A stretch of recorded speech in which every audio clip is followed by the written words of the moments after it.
সুপ্রিয় দর্শক বন্ধুরা, আসসালামু আলাইকুম। দেশ অথবা দেশের বাইরে থেকে প্রিয় বন্ধুরা, শুক্রবারের বৃষ্টি ভেজা এই গহীন রজনীতে যে যেখান থেকে বাস্তব পুরীর অলৌকিক গল্প শোনার জন্য আমার সঙ্গে যুক্ত হয়েছেন আমি আপন। আর যে আপন জীবনা গল্পের 1587তম পর্বে আপনাকে প্রতিদিনের মতো স্বাগতম জানাচ্ছি।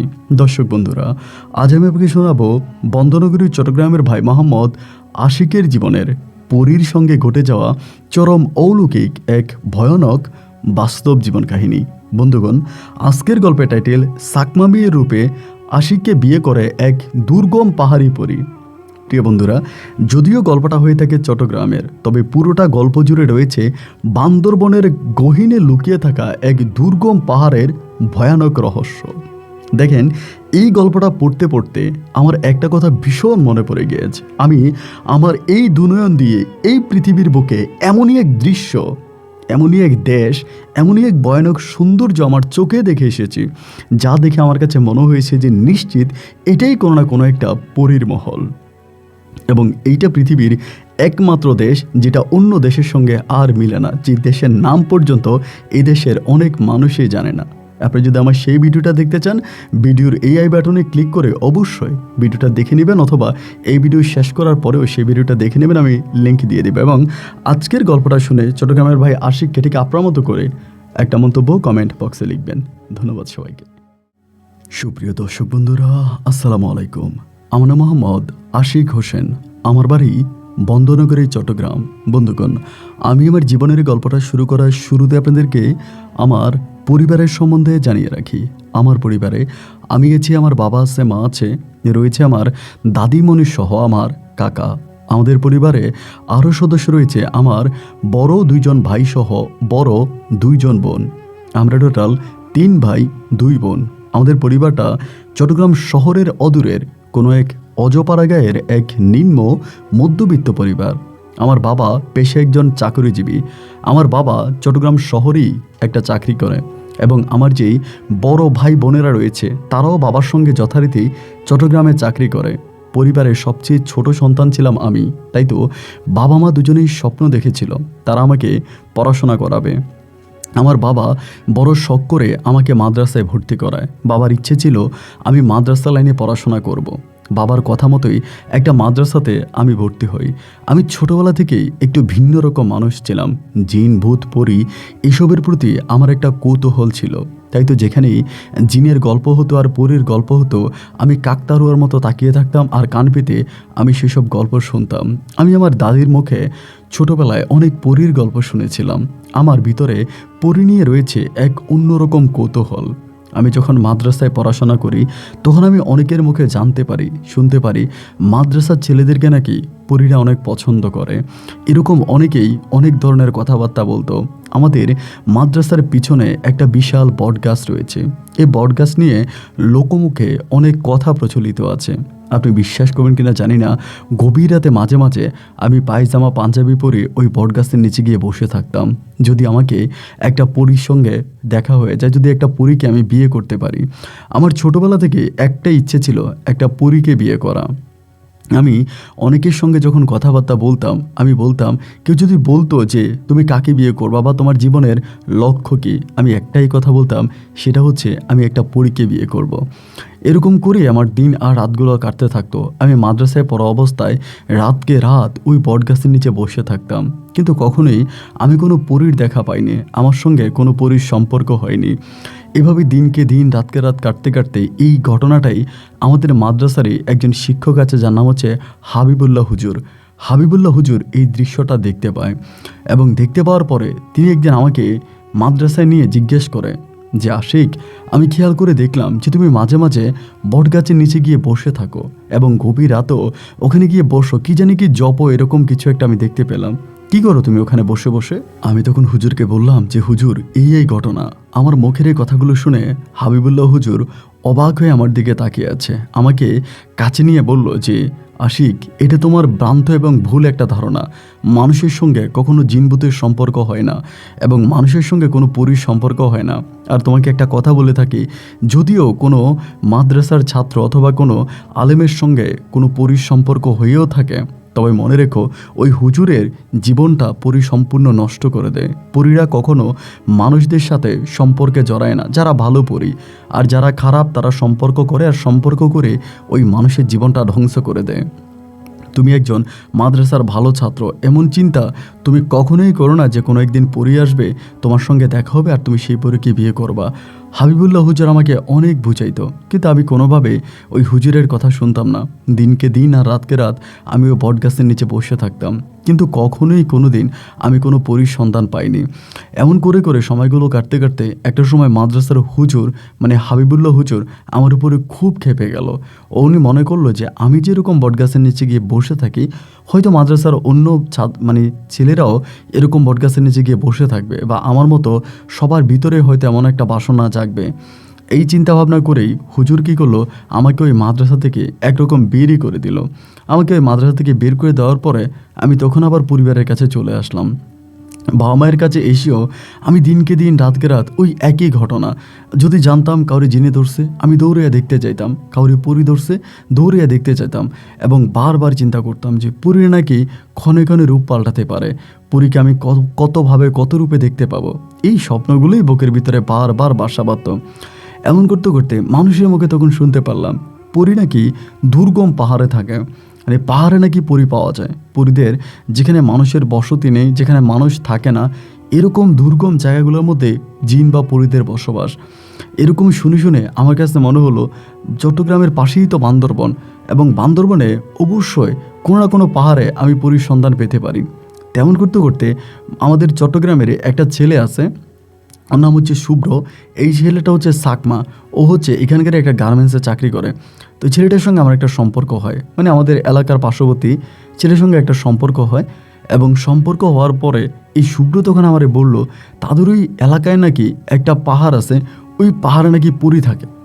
আমাকে এটা বললো যে ওই পাহাড়ে পরী থাকে, এবং এরকম অনেকেই বলছিল। শুভ্রর মুখে এই কথাটা শোনার পরে আমার ভিতর তখন মানে একটা আশা জাগলো যে যদি সত্য ওখানে পরী থাকে তাহলে তো আমি পরী দেখতে পাবো। আমি শুভ্ররে বললাম যে শুভ্র, আমি তোমার সঙ্গে তোমাদের এলাকাতে যাব এবং ওই পাহাড়ে আমি পরী দেখব।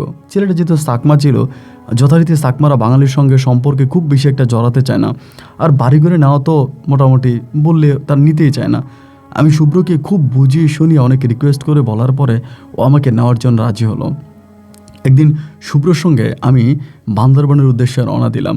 দুর্গম পাহাড়ি আর আঁকাবাঁকা পথ ধরে বাসে বসে আমি শুভ্রর সঙ্গে বান্দরবনে থানসিতে গিয়ে পৌঁছাই।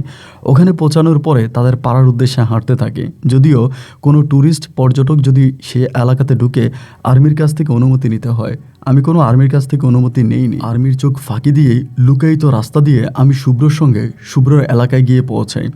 এবং সেই এলাকায় পৌঁছানোর পরে সাকমাদের একটা নিয়ম আছে, বাইরের কোনো মানুষ যদি তাদের এলাকায় আসে তাহলে অবশ্যই তাদের পাড়ায় যে কারবারি থাকে সেই কারবারির সঙ্গে যোগাযোগ করাই দিতে হয়। সে পাড়ায় ঢোকার পরে সে পাড়ার যে কারবারি আছে ওই কারবারির সঙ্গে তখন আমাকে দেখা করাই দিল শুভ্র নিজেই। কারবারির সঙ্গে আমার কথা হলো এবং কারবারিকে আমি বললাম যে আমি এখানে 2-3 দিনের মতো থাকবো। তিনি আমাকে থাকার অনুমতি দিল। শুভ্রর সঙ্গে আমি তখন ওই দুর্গম পাহাড়ি এলাকায় সাকমা এলাকাতে থাকতে শুরু করলাম।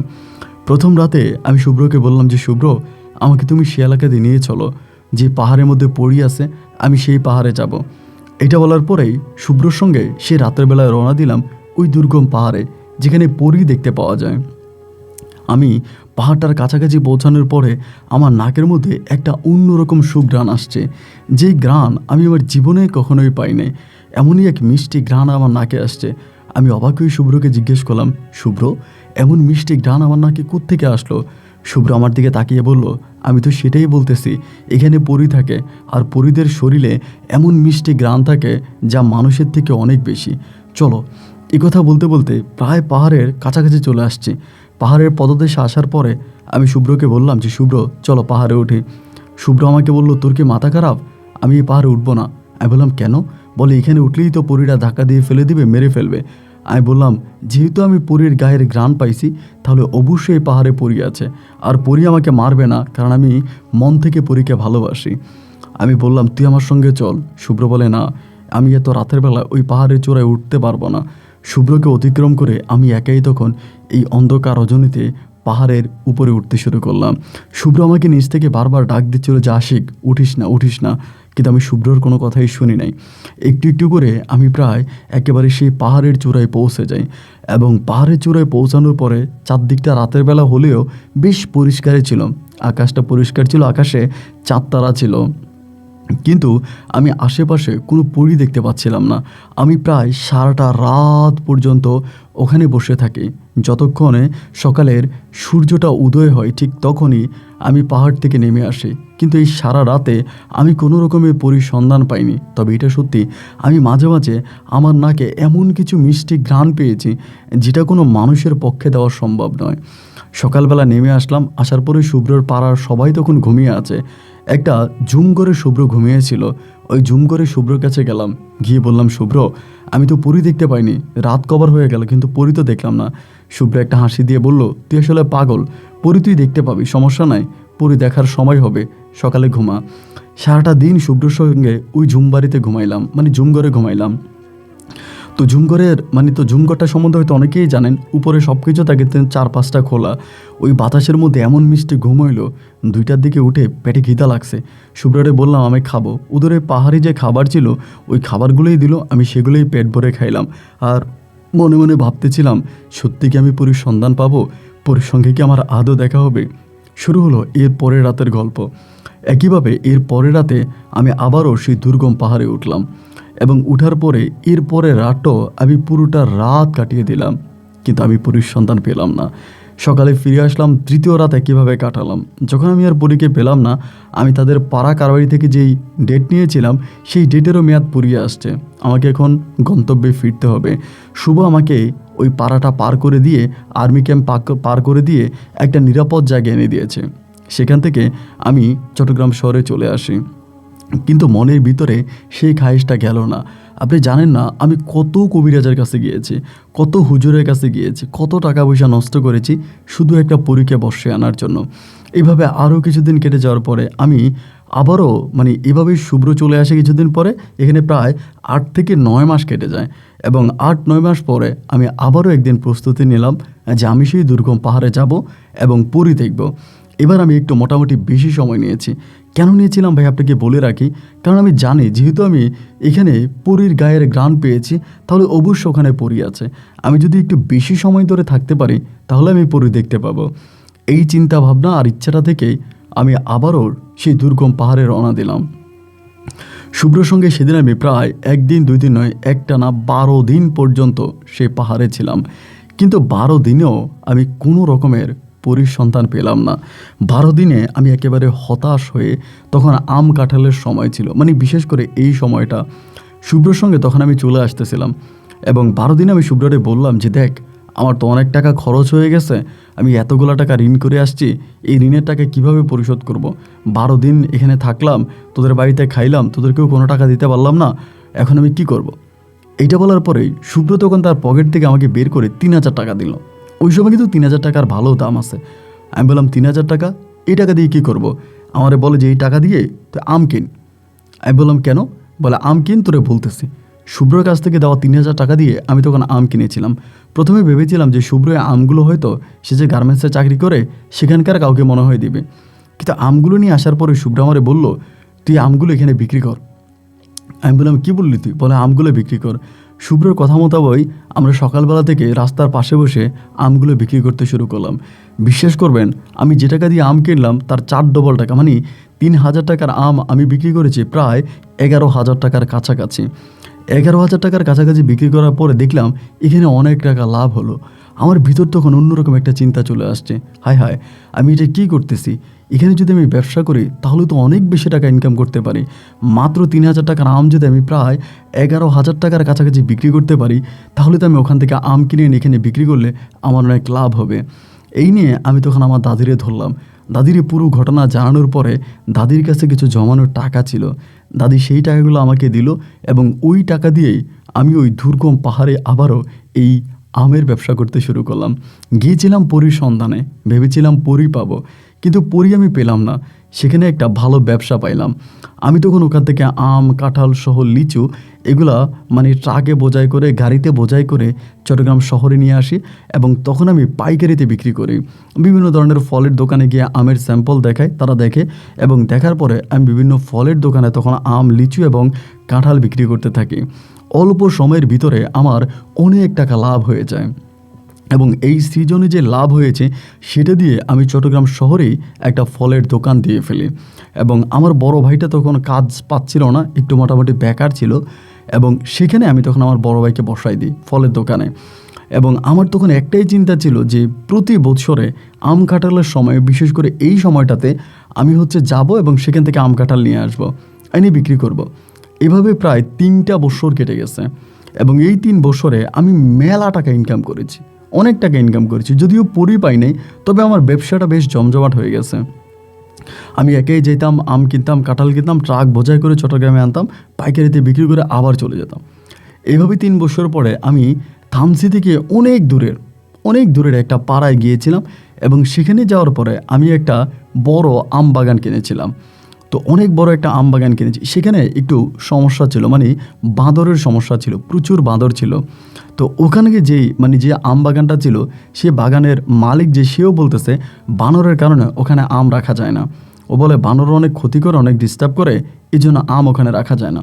তো আমি ওই লোকের কথা মতোই করলাম কি, বাগানের যে 4-5টা আছে সেটা নেট দিয়ে ঢেকে দিলাম, গাছগুলো নেট দিয়ে ঢেকে দিলাম, মানে বাঁদর যাতে না ঢুকতে পারে। অনেক টাকা খরচ করে আমি এই নেট সিস্টেম করলাম, কিন্তু এটা করার পরেও না বাঁদর ঢুকে যেত।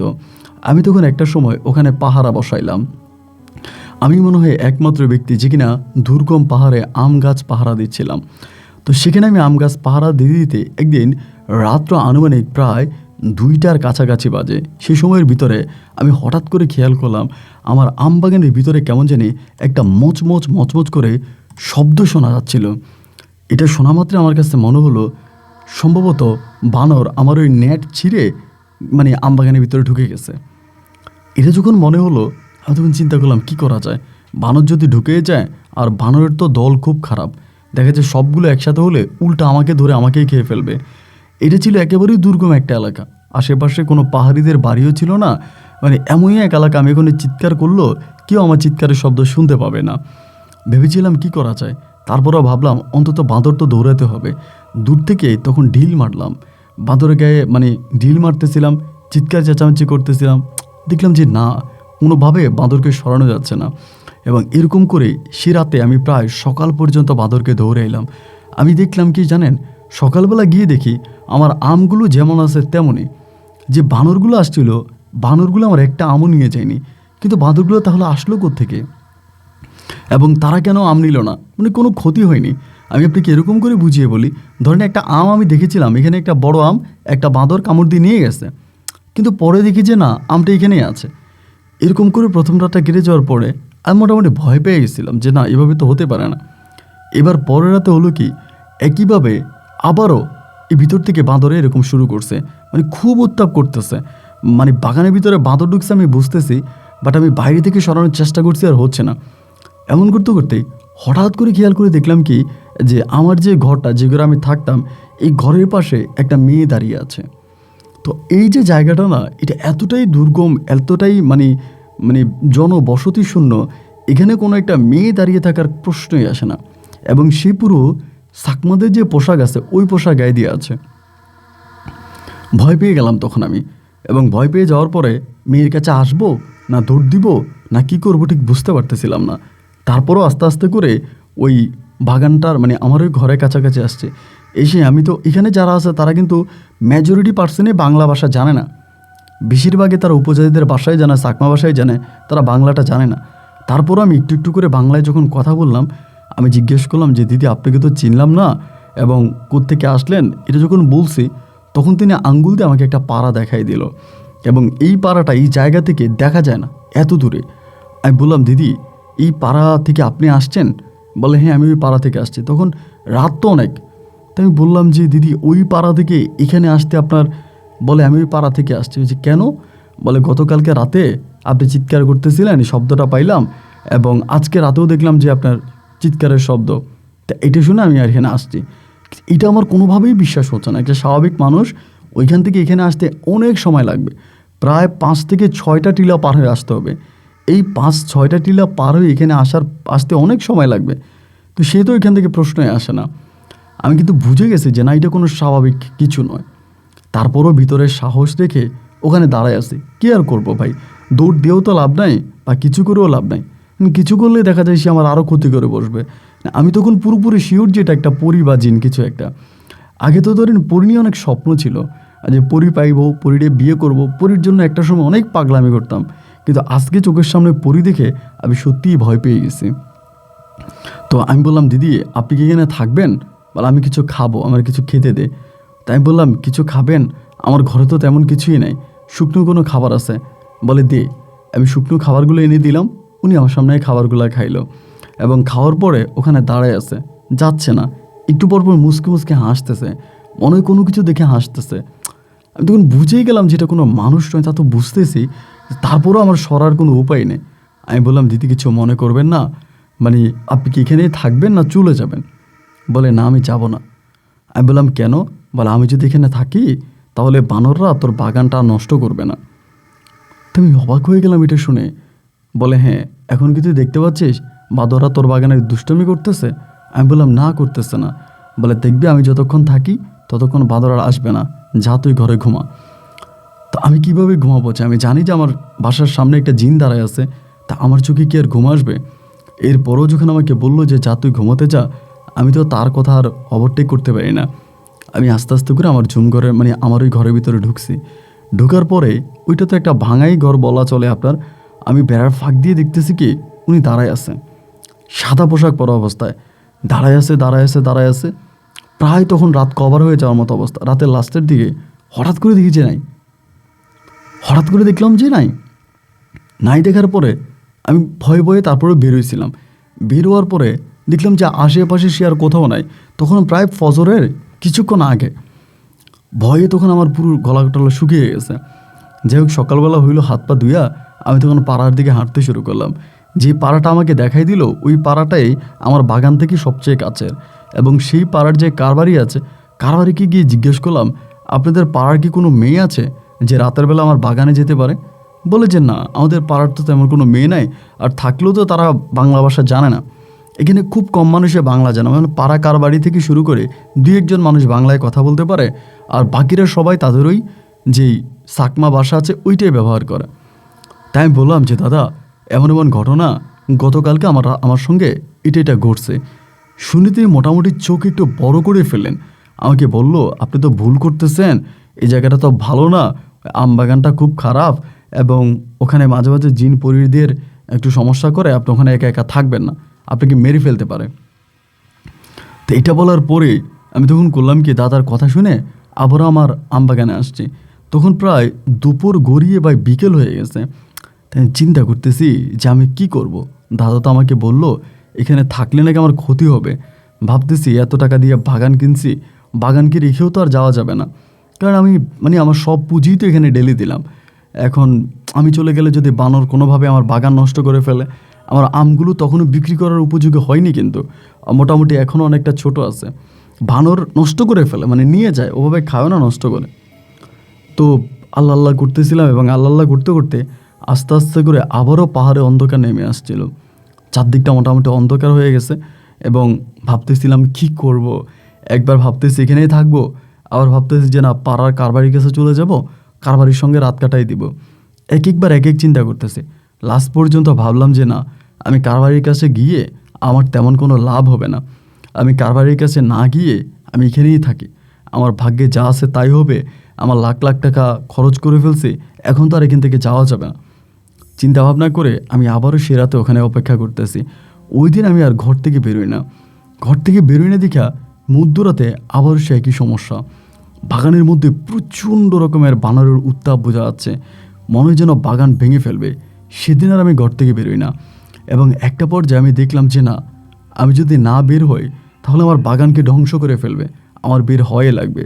একটা লাঠি হাতে নিয়ে আমি আবারও বাগান দেখার জন্য বেরোলাম। যখনই আমি লাঠি হাতে নিয়ে বাগানের দিকে যাব, ওরকম সময়ে আমি হঠাৎ করে দেখলাম কি পাহাড়ের নিচ থেকে ওই দিদিটা আবারও উঠে আসতেছে। নিচ থেকে উঠে আসতেছে। চাঁদের আলো ছিল, পরিষ্কার চাঁদের আলো, স্পষ্ট বোঝা যাচ্ছে। ওখানে দাঁড়ায় আছে। ওই দিন একটু বাতাস ছিল মোটামুটি। দাঁড়ায় আসার পরে দিদিটা মোটামুটি আমার কাছ পর্যন্ত চলে আসছে। গতকালকে রাতে যেই পোশাকে আসছে, আজকে একই পোশাকে। আমি আসার পরে দিদিকে বললাম, দিদি আপনি আজকেও আসছেন? বলে হ্যাঁ। আমি বললাম, দিদি আপনি প্রতি রাতে যে এত দূর থেকে এখানে আসেন, আপনার কষ্ট হয় না? বলে না, আমার কষ্ট হয় না, আমি এমনি আসি, তোমার দেখতে আমার ভালো লাগে। কখনো তুই কখনো তুমি, মানে বিভিন্নভাবে আমাকে সম্বোধন করে। আমি বললাম, দিদি কি বলেন এটা? আমাকে দেখতে আপনার ভালো লাগে? বলে হ্যাঁ, তোরে দেখতে ভালো লাগে, তাই তো আসছি। তো আমি বললাম, দিদি আজকেও না বানর আমার বাগানে খুব ডিস্টার্ব করতেছে। পরে বলে, কই আমি তো কোনো বানর দেখি না। বিশ্বাস করবেন দিদি আমার কাছে আসার সঙ্গে সঙ্গে মনে হয় যেন বানরের উত্তাপ কমে গেছে, মানে বানর আর নাই।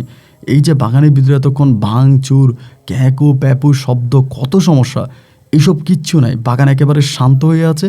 এবং দিদি যখন আমার সামনে এসে দাঁড়িয়েছে, আমি তখন দিদিকে বললাম, দিদি আপনি বিশ্বাস করবেন না, একটু পরেও মনে হয় কি, একটু আগেও মনে হচ্ছিল যেন আমার বাগানটা ভেঙে ফেলতেছে।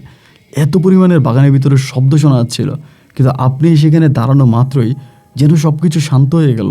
আমি আর ভিতরে কোনো শব্দ পাচ্ছি না। দিদি একটা হাসি দিয়ে বলল, তাহলে মনে হয় এই বানরগুলা আমার পোষা বানর। তো এরকম করে দিদির সঙ্গে কথা বলতে বলতে আমার কাছে কেন জানি মনে হচ্ছে যে না, তিনি সম্ভবত খারাপ কিছু হবে না, মানে ভালো কিছুই মনে হয় হবে। আমার এরকমটা আবারও মনে হচ্ছিল। হওয়ার পরে আমি বললাম, দিদি কিছু মনে করবেন না, আপনি কি তো সত্যি ওখান থেকে আসেন? এত দূর থেকে এখানে আসা কি সম্ভব? আপনি এত তাড়াতাড়ি চলে আসেন, আমার ওখানে যেতেই তো অনেক সময় লাগে। দিদি আমাকে বলল, আমি তোমাদের মতো করে হাঁটি না, আমার হাঁটা পুরোপুরি আলাদা। এরকম কথা বলতে বলতে ভাই আমি হঠাৎ করে তার পায়ের দিকে তাকালাম। যে ধারণাটা আমার এতক্ষণ পর্যন্ত 90% শিওর ছিল, এটি এবার 100% শিওরে পরিণত হয়ে গেল। আমি তার পায়ের মধ্যে দেখলাম সাদা সাদা লোম, এবং লোমগুলো এমনভাবে আছে যে এটা কোনো মানুষের পা মনেই হচ্ছে না, তার খালি পা ছিল।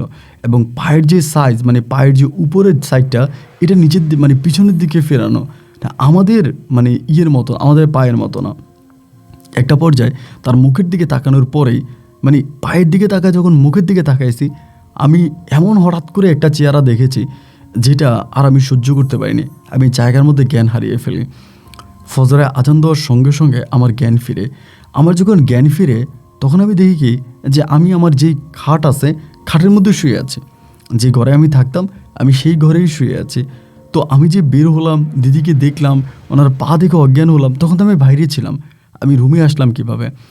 আজান দিচ্ছে, তখনও ওভাবে হচ্ছে, চারদিকে আলো ফুটেনি, কিন্তু আজান মানে দিছে এরকমটা মনে হচ্ছে যে, মানে আজান দিচ্ছে বলতে আমি তো আর আজান শুনতে পাচ্ছি না, মানে আকাশের দিকে তাকিয়ে কিছুটা ধারণা করতেছে যে মনে হয় আজান দিয়ে দিছে। পরে মোটামুটি ফর্সা হয়ে গেছে চারদিকটা, এবং চারদিকটা ফর্সা হওয়ার পরে আমি দিলাম এখান থেকে বেরিয়ে দৌড় দিতে ওই যে দূরের একটা পাড়া আছে, ওই পাড়ায় গিয়ে পাড়া কারবারিরে ধরলাম। ধরে বললাম যে, দাদা এমন এমন ঘটনা আমার সঙ্গে ঘটছে, আমি কি করব? দাদা আমাকে বলে, তুমি ভুল করে ফেলছো, তুমি এখানে থাইকো না, তোমাকে মেরে ফেলবে। তোমার ভাগ্য ভালো তুমি জ্ঞান হারিয়ে ফেলছো, যদি জ্ঞান না হারাতা তাহলে তোমাকে সেখানেই মেরে ফেলতো। আমি তখন চিন্তা করলাম যে দাদা ঠিকই বলছে, আমাকে আর ওই এলাকায় থাকা চলবে না, আমাকে যেভাবে হোক সে জায়গা থেকে বেরিয়ে চলে আসতে হবে। দাদার কথা মতো আমি তখন করলাম কি, সেই দিনের মধ্যে আম পাড়া শুরু করছি, যে আম কাঁচা হোক আর যাই হোক যেমন আছে তাই আমি আম বিক্রি করে দিব। ওখানে আমি না থাকলে বানরেরা আম নষ্ট করবে, আর আমি থাকলে তো আমি রিক্সে আছি, আমাকে হয়তো মেরে ফেলতে পারে না, এইভাবে হতে পারে না। আমি তখন শুরু করলাম আম ছিঁড়া, এবং লোকজন খবর দিয়ে এনে আমি তখন আম ছিঁড়তে শুরু করলাম। প্রায় বিকেল অবধি পর্যন্ত আম নিলাম, নিয়ে ওগুলা আমি ওখান থেকে শহরে পাঠানোর ব্যবস্থা করে দিলাম। যেহেতু শহরে আমার ভাই আছে, ওই আম রিসিভ করে এবং সেই হচ্ছে বিক্রির ব্যবস্থা করে। তো রাতে আর আমি সেখানে থাকি নাই, দাদার সঙ্গে আমি ছিলাম। দাদার সঙ্গে যে রাতে আমি ছিলাম, সেখানে আমি বারবার শুনতেছি, দাদা রুমে যে ছিলাম আর কি, রুমের দরজায় সে আমাকে ডাকতেছে। একেবারে সম্পূর্ণ নারীর কণ্ঠ, যে দিদির সঙ্গে আমি কথা বলেছিলাম, ওই দিদির হুবহুব দিদির কণ্ঠ আমাকে ডাকে, আশিক আশিক আশিক, বারবার ডাকতেছে। এবং আমি দাদাকে বলি, দাদা আমাকে যে বাইরে ডাকতেছে, আপনি কি শুনতেছেন? বলে না তো, আমি তো কোনো কিছু শুনতে পাচ্ছি না। আমি বললাম, দাদা আমাকে বেশ কয়েকটা ডাক দিয়েছে, আপনি শোনেন না? বলে না না, আমি শুনতে পাচ্ছি না। আমি তখন মোটামুটি শিওর হলাম যে ওইটা এমনভাবেই ডাকে যাতে আমি শুনতে পাই আর কেউ না শুনতে পায়। এমন করতে করতে সে রাতটা কেটে গেল, এবং পরের দিনে আমি মোটামুটি আবারও আম বিক্রি করলাম। এভাবে প্রায় 14 দিনের মতো আম বিক্রি করলাম, এবং আম বিক্রি করে আমি প্রচুর আম বিক্রি করছি, মানে চট্টগ্রামে পাঠাই দিয়েছি। 14 দিন পরে আমি সে বাগান থেকে তখন চলে আসব। যেদিন বাগান থেকে চলে আসব ওই দিন হঠাৎ করে বাগানের ভিতরে আমি একটা জিনিস পাই। জিনিস পাই বলতে একটা নূপুর পাই, পায়ের যে একটা নূপুর হয় না মেয়েদের, এমন একটা নূপুর পাই। যেদিন বাগান থেকে চলে আসবো ওই দিন লাস্টের দিন, তো চিন্তা করলাম যে কী ব্যাপার, এই বাগানে তো কোনো নারী থাকার কথা না, বা কোনো মেয়ে তো আসবেই না, এখানে তো কোনো মেয়ে নাই, তাহলে এই বাগানের মধ্যে এই নূপুরটা কোত্থেকে আসলো। তা আমি আর এটা নিয়ে বাড়াবাড়ি করলাম না, আমি সেদিন এটা নিয়ে চলে আসছে, মানে বাগান থেকে চলে আসছে। চট্টগ্রামে আসতে আসতে রাত প্রায় 1টার মতো বেজে গেছে, আমি গিয়ে ঘুমিয়ে গেছি। সেই রাতে আমি আর বেশি একটা ঘুমাইতে পারি না, প্রায় 1-2 ঘন্টার মতো ঘুমিয়ে আবারও সকালবেলা আম সাপ্লাই করার জন্য বেরিয়ে গেছি। আমটা সাপ্লাই করে এসে এর পরের রাতে আমি যখন ঘুমাইলাম, এর পরের রাতে আমি দিদির স্বপ্নে দেখলাম। স্বপ্নে আমারে বলতেছে, আমি তোরে আমার পায়ের নূপুরটা দিলাম, এটা যত্ন করে রাখিস, খবরদার অভাবে পড়লে কিন্তু বিক্রি করবি না, বিক্রি করলে তোর খবর আছে। এই জিনিসটা যখন আমারে বললো, আমার ভিতর তখন কেমন জানি মনে হলো যে মনে হয় কি এই দিদি আমার কোনো ক্ষতি করতে চায় না। যদি সে আমার ক্ষতি করতে চাইলো তাহলে তো অনেক করতে পারতো, আমি যেখানে ছিলাম সেখানে আমাকে মেরে ফেলতে পারতো। এবং সে আমাকে নূপুর কেন দিল, আমাকে তো নূপুর দেওয়ার প্রশ্নই আসে না। তাহলে মনে হয় কি যে দিদি আমার কোনো ক্ষতি করবে না। আমার তার চেহারাটা কিন্তু ওভাবে চাকমাদের মতো মনে হয়নি, মানে দেখে মনে হচ্ছিল সে মনে হয় বাঙালি টাইপের মেয়ে হবে, ওইটা পরে বুঝলাম আর কি। যাই হোক, এবার আমি আর বান্দরবনে যাই না, প্রায় প্রতি রাতেই তারা আমি স্বপ্নে দেখি। এক এক রাতে এসে আমার সঙ্গে এক একভাবে কথা বলে, এবং সকালবেলা ধরেন রাতেরবেলা আমার কাছে আসছে, এসে আমাকে বলতেছে সকালে তুই যেখানে যাবি ওখানে তোর কাজটা হবে না, রাতে আমার বলে যায়। সকালবেলা যখন আমি যাই কাজটাই দেখি যে আমার কাজটা হয় নাই, মানে কাজটা হচ্ছে না। আমাকে এমন কিছু মানে ফিউচারের কথাও বলে দিতে পারতো, যেটা আমার কাছে বেশ অবাক লাগতো যে কীভাবে বলে ফেলে, কালকে কী হবে এটা আজকে কীভাবে বলতে পারে, এবং সে যেভাবে বলতেছে আমার সঙ্গে সেভাবেই হচ্ছে, মানে সেটাই হইতেছে। ঠিক বুঝতে পারতেছিলাম না যে কী করব। এভাবে দিন যাইতেছে, রাত যাইতেছে, আমি কারোর সঙ্গে কিন্তু এটা শেয়ার করি না। আমার দাদি বলেন, আমার পরিবার তো অনেক সদস্য আছে, আমি এটা কাউকেই বলি না। মানে আমার কথায় একটা জিনিসে মনে হচ্ছে যে আমি কাউকে বলবো না, দেখি এটা কী হয়। এরকম করে প্রতি রাতে স্বপ্নে আসে, কথা বলে, দেখা করে, হাসাহাসি করে, এইসব করতে করতে আমার ভিতর তখন মনে হলো যে মনে হয় কি সে আমার কোনো ক্ষতি করবে না, এবং সে মানে আমার কাছে ভালোই, মানে আমার ভালোই চায়, এটা মনে করে হলো কি। আবার আমি স্বপ্নের মধ্যে কিন্তু সব কিছু বুঝতে পারতাম, এমন নয় যে আমি স্বপ্ন দেখতেছি আমি আমার কন্ট্রোলে নাই, তা কিন্তু নয়। আমি স্বপ্নে দেখলেও আমার কন্ট্রোলে আমি ছিলাম। সে আমাকে যে কথাগুলো বলতো আমি সেই কথাগুলো উত্তর দিতে পারতাম, এবং আমি কোনো কথা বললেও সে উত্তর দিতে পারতো। মানে আমার ঘুমের মধ্যে হলো আমার জ্ঞান ছিল, মানে আমি কথা বলতাম বা সব কিছু বুঝতাম। সে রাতে আমি তখন স্বপ্নের মধ্যেই তারে বলতেছি, দিদি আপনার নাম কি? এতদিন পর্যন্ত কিন্তু ওভাবে নাম জিজ্ঞেস করা হয়নি। বলে আমার নাম উর্মি চাকমা। এমন করে হাসি দিয়ে বল, আমার নাম উর্মি চাকমা। আমি বললাম, দিদি আমি আপনাকে দেখতে চাই। এমন করে বললাম যে আমি আপনাকে দেখতে চাই। বলে ভয় পাবি না তো, একবার তো ভয় পেয়ে জ্ঞান হারিয়ে ফেলছিস। আমি বললাম, না দিদি আমি এবার ভয় পাবো না, আমি সত্যি সত্যি আপনাকে একটু দেখতে চাই। বলে তাহলে উঠ, আমাকে উঠলেই তো দেখবি। এটা বলার সঙ্গে সঙ্গে আমি চোখটা খুলে ফেললাম, মানে মনে হয় কি আমি ঘুমিয়েই ছিলাম না। চোখটা খুলেই দেখলাম কি আমার খাটের একদম কোণার মধ্যে বসে আছে, একদম সরাসরি। সেদিন আমি আর ভয় পাই না, মানে অন্যদিন যতটাই ভয় পাইতাম বা দুর্গম পাহাড়ে দেখেছি ভয় পাইছি, তা আজকে আমি মোটামুটি ভয় পাই না। তারা দেখে আমি তখন বসে মানে আমাদের ঘরের মানে সাইডে গিয়ে, মানে খাটের এক কোনায় গিয়ে আমি তখন সালাম দিলাম। সালাম দেওয়ার পরে সে আমার কাছ থেকে খুব সুন্দর করে সালামের উত্তরটা নিল। আমি বললাম, দিদি আপনি না বলেছেন আপনি চাকমা, তাহলে আপনি যত সুন্দর করে সালামের উত্তর নিলেন। তিনি তখন আবারও হাসে। তা হাসতে হাসতে আমি তার সঙ্গে কথাবার্তা বলি, অনেক কথা বলি তার সঙ্গে, একদম সকাল অবধি পর্যন্ত কথা বলি। তা আমার ভিতর তখন মনে হলো যে যেই স্বপ্নটা আমি সেই ছোট্টবেলা থেকে লালন করে আসতেছিলাম, মানে এত কিছু করলাম পরীরে পাওয়ার জন্য, জীবনে কিছু বাদ রাখি নাই, এত কিছু করার পরও আমি পরীরে পাইলাম না, আর সেদিন আমি কোনো কিছু না করেই এত সহজে পরীরে পেয়ে গেলাম। এটা আমার কাছে মনে হয় যে আমার জীবনের একটা ভালো ভাগ্য ছিল। এবার প্রতি রাতে আসতো, এবং আসার পরে তার সঙ্গে আমি কথা বলতাম। এই জায়গাটার মধ্যে আসতো, আমার ঘরে আসতো, তার সঙ্গে আমি কথা বলতাম, সে আমার সঙ্গে কথা বলতো। দুজনের মাঝে একটা অন্যরকম পারস্পরিক সম্পর্ক হয়। বেশ কয়েকদিন এই সম্পর্কটা হওয়ার পরে আমি একদিন দিদিরে বললাম যে, দিদি আমি একটা কথা বলি, আমি আপনাকে বিয়ে করতে চাই। ডিরেক্টলি বলছি। বলার পর সে হাসতেছে, হেসে আমাকে বলে, আমাকে পাওয়া এত সহজ নয়। আমি বললাম, আমি তো জানি আপনাকে পাওয়া এত সহজ নয়, তবে তারপরও কঠিন হলেও আমি আপনাকে পেতে চাই। পরে বলো, আমাকে বিয়ে করলে অনেক সাধনা করতে হবে, এত সাধনা করতে পারবি? আমি বললাম, দিদি যতই সাধনা বলেন যাই বলেন আমি সব কিছু করতে পারি আপনার জন্য, যদি আপনাকে পাই আমি সমস্ত কিছু করতে পারবো, আমার কোনো অভিযোগ নেই। দিদি আমাকে বলে, আমাকে পেতে হলে তোকে এই কাজগুলো করতে হবে, মানে কিছু কাজ আমাকে করতে বলে যেগুলো স্বাভাবিক মানুষের পক্ষে করা বেশ কঠিন। আমি এগুলো বলতে চাই না, কারণ অনেকে হয়তো এটা চর্চা করবে, এই জন্য না বলি। এবং সে যখন আমাকে বলে কাজগুলো করার জন্য, আমি কাজগুলো করতে শুরু করি। এবং যখনই কাজগুলো আমি করি তখন আমার ভিতরে একটা পরিবর্তন চলে আসে। আমি আগের যেই আশিক ছিলাম, এরপরে যে আশিক হয়েছি, ওইটার ভিতরে অনেক পরিবর্তন। আমার জীবন, চলাফেরা, আচার আচরণ, কথাবার্তা সব কিছুর মাঝে একটা ভিন্ন রকম পরিবর্তন চলে আসে। এবার আমি বুঝলাম যে না, সম্ভবত আমার ভিতরে ভালো কিছুই করতেছে। এরকম করে বেশ কয়েকটা মাস কেটে যাওয়ার পরে, মানে তার যে কন্ডিশনগুলো ছিল, শর্তগুলো ছিল, এই শর্তগুলো আমি মোটামুটি ফুলফিল করে ফেলি। এবার আমি বললাম যে দিদি, আপনি আমাকে যা যা বলছেন আমি তো সবই করে ফেলছি, এখন তো আর কোনো কিছু বাকি নেই দিদি, আমি এবার কি আপনাকে বিয়ে করতে পারি? তখন সে আমাকে বলে, তুই তো আমাকে সরাসরি পাবি না, আমাকে সরাসরি বিয়ে করতে পারবি না, তবে আমি যাকে বলবো তুই যদি তাকে বিয়ে করিস তাহলে তার মাধ্যমে তুই আমাকে পাবি। তাই বললাম যে দিদি, আপনি যাকে বলবেন আমি তাকে বিয়ে করলে তার মাধ্যমে আপনাকে পাবো, মানে এটা ঠিক বুঝলাম না। পরে বলে, হ্যাঁ তার মাধ্যমে আমাকে পাবি, আমি যাকে বলি তাকে বিয়ে করতে পারবি? আমি বললাম, হ্যাঁ দিদি পারবো। বলে, যদি পারিস তাহলে তার যে আমবাগান ছিল, মানে আমার যে আমবাগান ছিল, আমবাগের পাছনে আমি যেই পাড়াটাতে যাইতাম, যে পাড়ার কারবারির সঙ্গে আমার একটা ভালো সম্পর্ক ছিল, বলে সেই কারবারির কাছে গিয়ে ওই ওই পাড়ার মধ্যে একটা মেয়ে আছে যার নাম হচ্ছে উর্মি চাকমা, এবং এই মেয়েটা, মানে ওই মেয়েটাকেই যদি আমি দেখি, মানে আমাকে বললো যে ওর চেহারাটা নিয়েই আমি তোর সামনে আসছি বা আমি তোমার সামনে আসছি, তুমি আমাকে এখন যেমন দেখতে পাচ্ছ উর্মি চাকমা ঠিক দেখতে তেমনই, তুমি তার কাছে যাবে এবং তার কাছে যাওয়ার পরে সে তোমার সঙ্গে চলে আসবে, সে তোমার সঙ্গে চলে আসবে, যখনই তাকে দেখবা তোমার সঙ্গে চলে আসবে, তুমি তাকে নিয়ে চট্টগ্রামে আনো এবং আনার পর তাকে তুমি মুসলমান বানাবা, তার বৌদ্ধ ধর্ম, সে বৌদ্ধ ধর্ম পালন করে, তার বৌদ্ধ ধর্ম থেকে মুসলমান বানাবা, এবং বানানোর পরে তুমি তাকে বিয়ে করবা মুসলিম রীতিনীতি অনুযায়ী, এবং তারপর সে আরও কিছু নিয়মাবলী বলে, এই কাজগুলো করবে এবং করার পরে আমি তার ভিতরে ঢুকতে পারবো।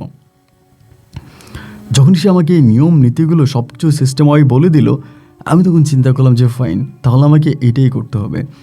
আমি তো উর্মি চাকমাকে জানি না, এবং এই স্বপ্নটা নিয়ে আমি তখন আবারও সেই দুর্গম পাহাড়ে, ওই চাকমা পাহাড়েতে তখন যাই, এবং যাওয়ার পরে পাড়ার যে কারবারি ছিল, ওই কারবারির সঙ্গে আস্তে আস্তে আস্তে আস্তে করে একদিন দুই দিন কথা বলি, আর প্রতি রাতেই কিন্তু পরীর সঙ্গে আমার দেখা হচ্ছে, মানে স্বপ্নের মধ্যে আসতেছে, স্বপ্নের মধ্যে কথা বলতেছে, আবার দিনের বেলাও দেখি।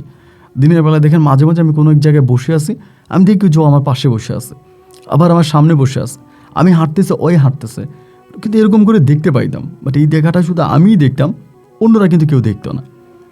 এমন করতে করতে একটা সময় হলো কি, ওই আমারে বলে যে, আমি তখন দাদারে বললাম যে দাদা, আপনাদের পাড়ায় এমন এমন সবার কথাবার্তা বলতে বলতে হঠাৎ করে সে আমারে বলতেছে যে উর্মি চাকমা আসতেছে, আমার এটা বলে, মানে কারবারির কাছে আসতেছে।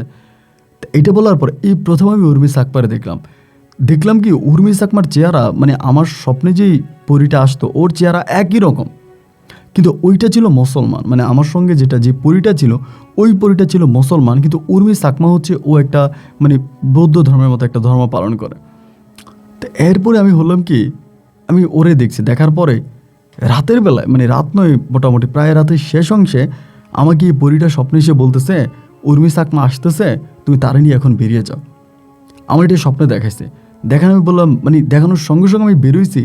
বেরোয়ার পরে দেখলাম কি যে আমি যে দাদার পাড়ায় থাকতেছি ওই উঠানের কোণার মধ্যে উর্মি চাকমা দাঁড়ায় আছে। আমি তখন আসলে বিশ্বাস করতে পারতেছিলাম না যেটা কি উর্মি চাকমা নাকি যে পরীটা আমার সঙ্গে আছে সেটা। আমি গিয়ে যখন জিজ্ঞেস করলাম, আপনি কে? বলে, আমি উর্মি চাকমা। আমি আমার সঙ্গে যাবেন? বলে, যাব। মানে তার উপরে হয়তো ভর করছে বা কিছু একটা, আমি তার নিয়ে রওনা দিছি, এবং সে আমাকে রাস্তা দেখায় দিচ্ছে, সে সামনে যাচ্ছে আমি পিছনে আছি, সে সামনে যাচ্ছে আমি পিছনে আছি।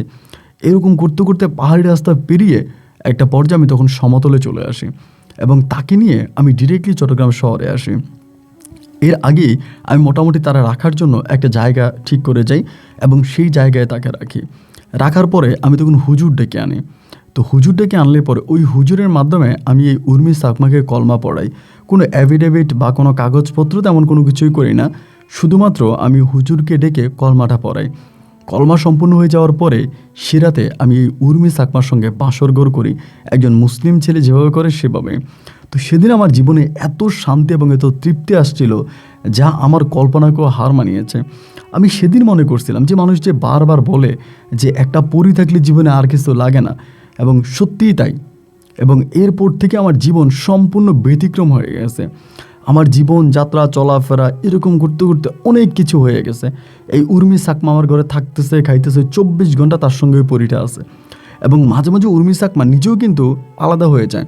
মানে পরিটা যখন থাকে না তখন সে আমাকে সব কিছু বলে যে আমার সঙ্গে তখন আমার বান্ধবী নাই, কিন্তু আমি তো মানে আমাকে সব কিছু বলে। এবং সে আমাকে জানায় যে উর্মি সাকমা আমাকে বলে এই পরিটার সঙ্গে তার অনেক দিন ধরে সম্পর্ক, এবং তারা দুজনেই নাকি বলতো যে একটা লোককে বিয়ে করবে।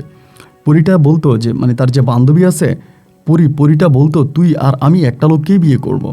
আমরা দেখি শুনে একটা ভালো লোককে বিয়ে করব। তা আমাকে এই কথাটা আমার পরি আমাকে সবসময় বলতো। তা পরি হয়তো আপনাকে পছন্দ করছে, যার কারণে আমাকে আপনার কাছে বিয়ে দিছে, এগুলো বলতো। তা আমার এত ভালো লাগতো ভাই সেই সময়গুলো, আপনাকে ঠিক বলে বোঝাতে পারবো না। ব্যবসা বাণিজ্য হচ্ছে, টাকা পয়সা হচ্ছে, সর্বদিক থেকে আমি অনেক পপুলার একটা পর্যায়ে চলে গেছি। এই করতে করতে একদিন রাতেবেলা আমি আমার পরিটারে বলতেছি, আচ্ছা তুমি তো মাঝে মাঝে স্বপ্নে এসে আমাকে গায়েবী বলতে পারতা, ভবিষ্যতে কী হয় সেটা বলতে পারতা, এরকম সব তো তুমি জানো। আচ্ছা আমি না একটু কবিরাজি করতে চাই, এটা তারে বলি। তখন সে আমাকে বলে যে না, কবিরাজি করাটা ভালো কোনো লক্ষণ না, এটা ভালো কোনো কিছু হবে না, এটা খারাপ হবে, এটা কোনো না। আমাকে বাধা দেয়। বাধা দেওয়ার পরে আমি বললাম যে না, আমি মানুষের উপকার করতে চাই, কোনো মানুষ বিপদে পড়লে তার একটা সমস্যা হবে, আমি এটা সমাধান করতে পাই। তখন সে আমাকে বলে, দেখো আমাদের পরিদের মধ্যে যে জাতটা, আমরা সর্বোচ্চ জাতে আছি, মানে উঁচা জাতে আছি বা উচ্চ মর্যাদাশীল জাতে আছি, আমরা অনেক কিছু জানি যেটা স্বাভাবিক অন্য জিন বা অন্য পরীরা জানে না। তো তুমি যদি সত্যি আমাকে এটা বলো যে তোমার সঙ্গে থেকে এই কাজটা করে দেওয়ার জন্য মানে আমি করব, তবে আমার একটা শর্ত আছে। আমি বললাম শর্ত কী শর্ত? বলে তুমি যে টাকা ইনকাম করবা তার 3 ভাগের 1 ভাগ তুমি রাখবা, 2 ভাগ তুমি জনকল্যাণে ব্যবহার করবা। জনকল্যাণ বলতে কারো রোগের চিকিৎসা করলে করা, বা মসজিদ করবা, মাদ্রাসা করবা, এবং জনকল্যাণমূলক যে কাজগুলো আছে সেই কাজগুলো করবা। যদি তুমি করো তাহলে আমার বান্ধবীকে তোমার বিয়ে করছো, আমিও মাঝে মাঝে তোমার কাছে রাতের বেলা আসি, তাই সেই হিসেবে আমি তোমাকে করে দিব। তা বললাম যে ঠিক আছে আমি এটা করব। এই তখন থেকেই শুরু হলো আমার কবিরাজি। আমার বউ উর্মি ওর উপরে পড়ি আছে, ওর সঙ্গে পড়ি আছে, এটাই তখন আমার পাড়ার সবাই জেনে যায়। উর্মিকে তখন আসরে বসাই, বসানোর পরে উর্মি তখন ধোয়া দরুদ পরে শরীরে ফুদে, এবং সব কিছু পরে পরে পরিটা তখন তার মাঝে আসে, এবং আসলে পরে সব রোগের চিকিৎসা হতো। ধরেন আপনি যে রোগেরই আসছেন, আপনার যে কোনো রোগ আপনি আসবেন বলবেন, এবং গাছগাছালির ঔষধ আমাকে গাছের শিকড় মানে পুরি দিত, উর্মি দিত, গাছের শিকড়, এটা সবই কিন্তু উর্মিই করতো, মানে আমার বউই করতো। আমি জাস্ট বাইরে থেকে রুগী এনে দিতাম বা সব কিছু আমি করে দিতাম, এবং টাকা ঢুকে নিতাম, আর সবই উর্মি করতো। এই করতে করতে আমি প্রচুর টাকা ইনকাম করতে শুরু করি। একটা পর্যায়ে আমার প্রায় অনেক টাকা হয়ে যায়। হয়ে যাওয়ার পরে আমি কিন্তু কোনো টাকা মসজিদ, মাদ্রাসা অথবা যে জনকল্যাণমূলক কাজগুলো আছে ওই কাজে কিন্তু ব্যয় করি না, আমি সব টাকাই খেয়ে ফেলি। আমার কাছে টাকা আসে আমি খেয়ে ফেলি, টাকা আসে খেয়ে ফেলি। তা আমাকে উর্মি বারবার জিজ্ঞেস করে যে ওর নাম ছিল উমি, আমি বারবার উর্মি বলতেছিলাম। তো উমি আমাকে বারবার জিজ্ঞেস করে যে তুমি টাকা খেয়ে ফেলো কেন, টাকা দিছো, এ মাসে কয় টাকা ইনকাম করছো, আমাকে হিসাব দাও। আমার কাছে হিসাব দিত। তো দেখা গেলো যে আমি হিসাব দেওয়ার পরে ওই 3 ভাগ না করে আমি সব টাকা খেয়ে ফেলতাম। এইভাবে দিনটা যেতে যেতে আমি প্রায় অনেক টাকা ইনকাম করে ফেলি। শুধু টাকা ইনকাম করি না, আমি বাড়ি কিনি, চট্টগ্রামে বাড়ি কিনি, জমি কিনি, ব্যবসা বাণিজ্যের মাঝে কাজে লাগাই, ব্যাংকে টাকা রাখি। আমি প্রায় 2 বছর ধরে এই উমি সাকমার সঙ্গে সম্পর্কে থাকি, এবং এই 2 বছরের মাঝে আমি প্রচুর টাকা ইনকাম করি, এবং এই 2 বছর আমি আঙ্গুল ফুলে কলা গাছ হয়ে যায়। একটা পর্যায়ে উমি চাকমা আমার উপরে খেপে যায়, মানে পরিটা আর কি, খেপে গিয়ে বলে যে আমাকে বলতেছে যে আমি দেখতেছি ভবিষ্যতে তুমি খুব খারাপের দিকে যাবা, তুমি একটা কাজ করো, তুমি বাচ্চা নাও, আমাকে বলতেছে। তাই আমি বললাম যে না, আমি বেবি নিব না। আমি জোর করে কিন্তু আমার বউরে বেবি না হওয়ার জন্য ওষুধ খাওয়াইতাম যে তার বাচ্চা না হয়। মানে আমি জানি কেন বাচ্চা নিতে আমার ইচ্ছে হতো না, মানে বাচ্চা নেব না এরকম একটা পরিকল্পনা চিন্তাভাবনা আমার মাঝে কাজ করতো। তাই আমি বেবি নেব না, আমি তার ওষুধ খাওয়াইতাম। এইভাবে একটা পর্যায়ে যাওয়ার পরে সম্পর্কটা খুব মানে ডিফিকাল্ট হয়ে গেছে।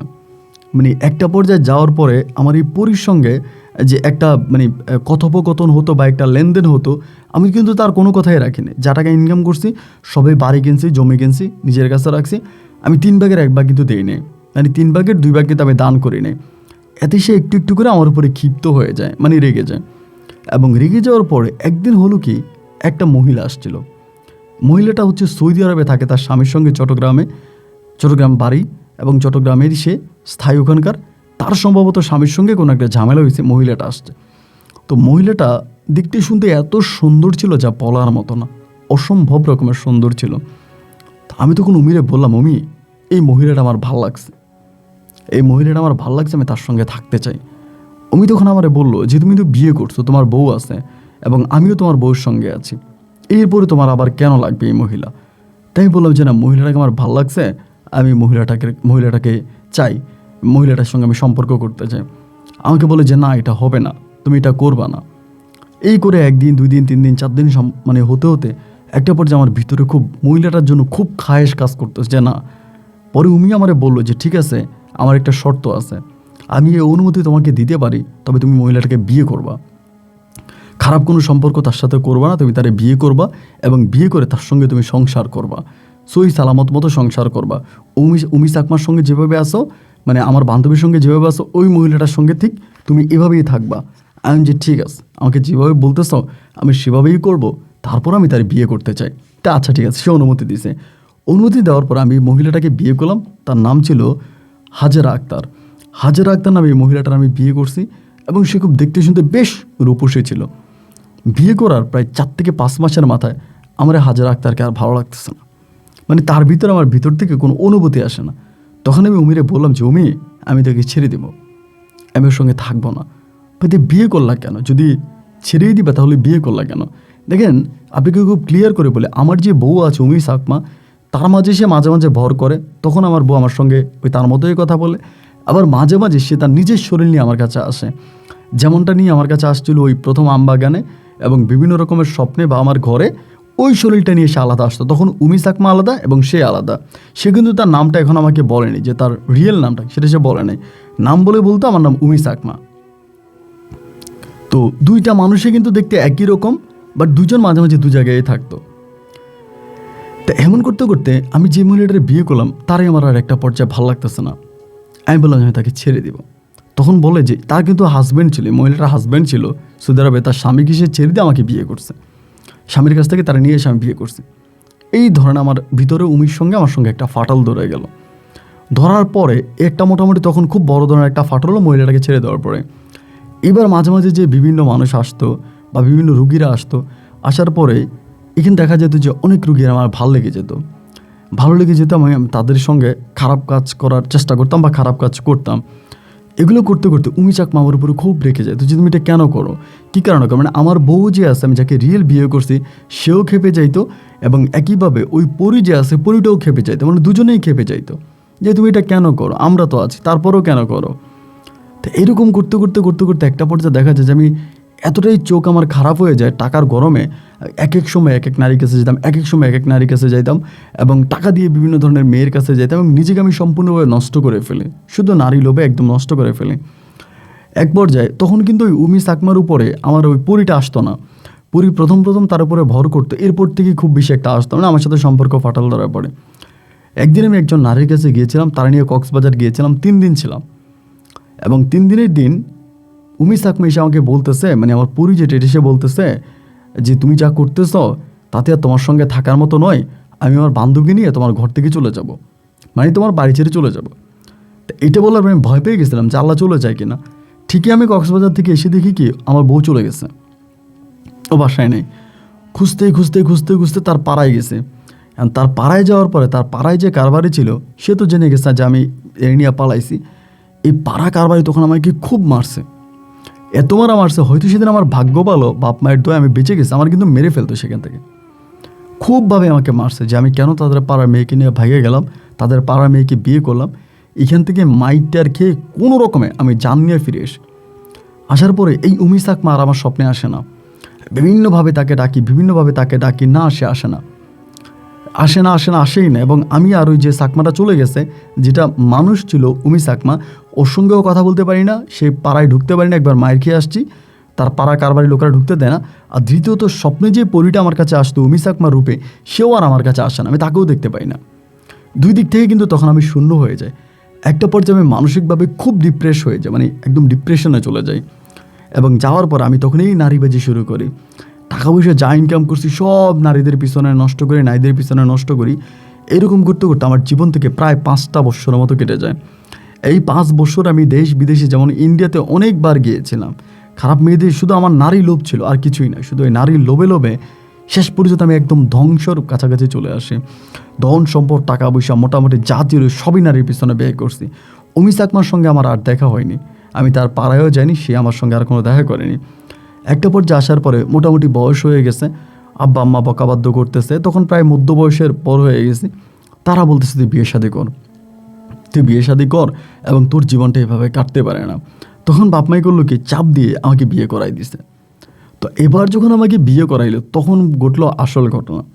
আমি প্রথমে রুজিনা আক্তার নামের একটা মেয়ের বিয়ে করে, মেয়েটার বাড়ি ছিল মিরসরাই চট্টগ্রামে। রুজিনা আক্তার ছিল না, মেয়েটা ভালো ছিল। এই মেয়েটারে বিয়ে করার পরে কি হলো, বাসর করে মেয়েটা আমাকে এমন মারা মারছে, মেয়েটা মারে নাই, মেয়েটার উপরে উমি চাকমা আসছে। উমি চাকমা তার উপরে ভর করে আমাকে এমন মারা মারছে যা বলার মতো না। সকালবেলা আমি মেয়েটারে বললাম যে তুমি আমাকে এইভাবে মারলা সারাটা রাত বাসর করে? বলে না তো, আমি তো আপনাকে মারি নাই। খুব খারাপ অবস্থা আর কি। তো তখন আমি দেখলাম যে না, এই মেয়ের সঙ্গে তোমার থাকা যাবে না। এরকম ঝামেলা করতে করতে প্রথম বউটার আমি ছেড়ে দিলাম, রুজিনা আক্তারকে ছেড়ে দিলাম। ছেড়ে দেওয়ার পরে এরপর আমি আবারও বিয়ে করলাম। এর প্রায় মাস 6 পরে আমি আবারও বিয়ে করলাম, দ্বিতীয় বিয়ে করলাম। এবং দ্বিতীয় বিয়ে করার পর একই সমস্যা। রাতের বেলা আমি এরপর যে মেয়েটাকে বিয়ে করলাম, মেয়েটার নাম হোসনে আরা। এবং হোসনে আরা মেয়েটা বেশ ভালো ছিল, আমার ওয়াইফ হিসাবে বেশ ভালো ছিল। এই হোসনে আরার উপরে তখন এসে ভর করে, হোসনে আরার উপরে ভর করলে সে আমারে মারে, দিন নাই রাত নাই আরে মারে। তাবিজ তুমান থেকে শুরু করে হুজুর কবিরাজ থেকে শুরু করে অনেক কিছু আনছে, পড়াইছে। না ভাই, কোনো তাবিজ তুমান কোনো কিছুই কাজ করে না। হুজুর আইনা বাইটা খাওয়াই দিয়ে তাতেও কোনো কাজ নাই। যখন সে রেগে যায়, তখন তার উপরে আসে, তখনই আমারে মারে। মারার সময় আমি বারবার বলি যে আমারে কেন মারতেছো, কোনো কথা নাই। তো মায়ের স্টাইল বা কথাবার্তার স্টাইল আমি বুঝে যাই যে এই উমি চাকমা এগুলো করে। একটা নয়, দুইটা নয়, তিনটা নয়, প্রায় আমি 6টা বিয়ে করি। চট্টগ্রাম শহরে আমি 6টা বিয়ে করি এবং আমার 6টা বউ একইভাবে আমাকে মেরে চলে যায়। জায়গা সম্পত্তি বিক্রি করতে করতে করতে করতে এখন আর আমার তেমন কিছুই নেই। আপনি এক কথায় বলতে গেলে আমি এখন একেবারেই শূন্য পকেট। শুধু সামান্য কিছু জমি জমা আছে, ভাড়া টাড়া দিয়ে কোনো রকমে টিকে আছে। এখন আমার বর্তমান বয়স প্রায় 75-এর কাছাকাছি। 75-এর কাছাকাছি আমার বয়স। আমি জানি না আমার ভিতরে 75 বছর বয়সে, এছাড়া আমি আরও অনেকগুলো বিয়ে করেছি, আপনাকে 6টার ব্যাখ্যা দিলাম। এছাড়া অনেকগুলো বিয়ে করেছি সংসার করার জন্য, একটা বাচ্চার জন্য, একটা ফ্যামিলির জন্য, কিন্তু আমার আর হয় না। 75 বছর বয়সে এসে আমি আপনার এই গল্পগুলো শুনতাম, ভালো লাগতো। সেখান থেকে আমার ভিতরে মনে হলো যে আমার একটা বিয়ে, খুব ইচ্ছে যে আমি একটা বিয়ে করব। এবং আমার যেই সমস্যাটা আছে, এই সমস্যাটা জেনে কোনো নারী যদি আমাকে বিয়ে করতে চায়, আমার বর্তমানে চট্টগ্রামে আমার নিজের প্রায় 1 কোটি টাকার মতো সম্পদ আছে। যেটা আমার আরও প্রচুর সম্পদ ছিল, অনেক জায়গা জমি সব বিক্রি করে দিয়েছি। লাস্ট যে আমার যে বাড়িটা আছে ওটার দাম 1 কোটি টাকারও বেশি হবে। আমি প্রয়োজনে এই বাড়িটা, আমি যদি কোনো মেয়ে আমাকে বিয়ে করে, তার রিস্ক নিয়ে যদি আমাকে বিয়ে করতে চায়, আমি প্রয়োজনে তাকে দিয়ে দিব। কারণ আমার আর কোনো সয় সম্পত্তির প্রতি কোনো লোভ নাই, কোনো চাহিদা নাই। আমার শুধু একটাই ইচ্ছা, আমি একটা বিয়ে করে একটা সন্তানের বাবা হতে চাই। জীবনের শেষ বয়সে এসেও আমি একটা দায়িত্ব পালন করতে চাই। যতগুলো বিয়ে আমি করেছি কোনো বউ আমার সঙ্গে থাকে নাই এবং তাদের মায়ের খেয়ে আমি দীর্ঘদিন যাবৎ হসপিটালেও ছিলাম। তো লাস্ট পর্যায়ে এসে আমি অনেককে প্রস্তাব দিয়েছিলাম। আমার এলাকায় যারা আছে তারা আমাকে দিচ্ছে না মেয়ে। আর বাইরের মেয়েদেরকে করতে গেলে এই সমস্যাটা হয়ে যায়।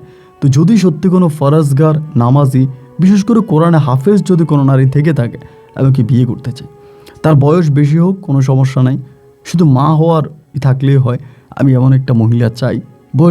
আমার বয়স বর্তমানে আপনারা কাগজে কলমে 75 ধরতে পারেন। তা আমিও প্রায় 5 বছর পর 80 বয়স হয়ে যাব। তবে 75 হলেও আমাকে দেখলে আসলে আমার যে এতটা বয়স বোঝা যায় না। আপনি হয়তো বিশ্বাস করুন, আমি কয়েক কপি ছবি দিয়েছি, দেখবেন যে মাথার চুলগুলো এখনো ওভাবে কালো হয়নি। না, আমার বয়সটা আসলে ওভাবে হয়নি। এটা আমাকে উর্মি চাকমাই বলেছিল যে এমন কিছু আমি তোমাকে খাওয়াই দিয়েছি যাতে তুমি একদম মৃত্যু পর্যন্ত যুবকের মতোই থাকবে, এবং সেটাই আমি এখনও আছি। তা আমি জানি না ঠিক কী করবো, আপনার কাছে একটা পরামর্শ চাইলাম। এবং যদি এরকম কোনো নারী থেকে থাকে, আমি তাকে বিয়ে করতে চাই, আমার ফোন নাম্বারটা দিলাম, দয়া করে আমার সঙ্গে যোগাযোগ করবেন। ভালো থাকবেন। আসসালামু আলাইকুম।